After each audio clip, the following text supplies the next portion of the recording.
سنتے ہیں اردو میں خصوصی اپڈیٹ۔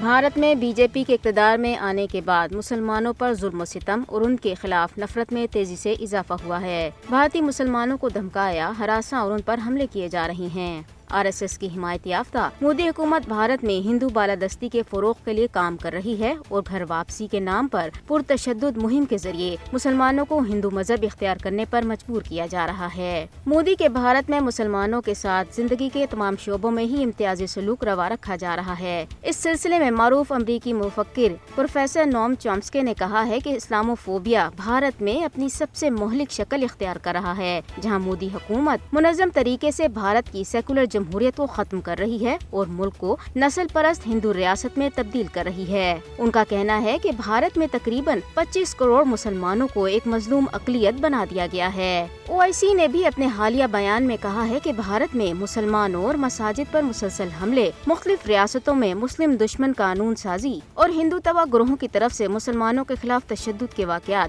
اسلاموفوبیا کے بڑھتے ہوئے رجحان کی طرف اشارہ ہے۔ مودی جو گجرات میں مسلمانوں کا قاتل ہے، اب بھارت بھر میں مسلمانوں کی نسل کشی کی تیاریاں کر رہا ہے۔ بی جے پی رہنما کھلے عام مسلمانوں کے خلاف جرائم پر اصرار اور مسلمانوں کی نسل کشی کے لیے ہتھیاروں کے استعمال کی اپیل کر رہی ہیں۔ بین الاقوامی ماہرین پہلے ہی بھارت میں مسلمانوں کی منظم نسل کشی کے آنے والے خطرات سے خبردار کر چکے ہیں۔ بھارتی مسلمان اس وقت بین الاقوامی برادری کی حمایت اور مدد کے منتظر ہیں۔ بھارت میں مسلمانوں پر بڑھتے ہوئے حملے عالمی برادری کے لیے ایک چیلنج ہے۔ انسانی حقوق کے بین الاقوامی اداروں کو بھارتی مسلمانوں کے حقوق کی بازیابی کے لیے اپنا کردار ادا کرنا چاہیے۔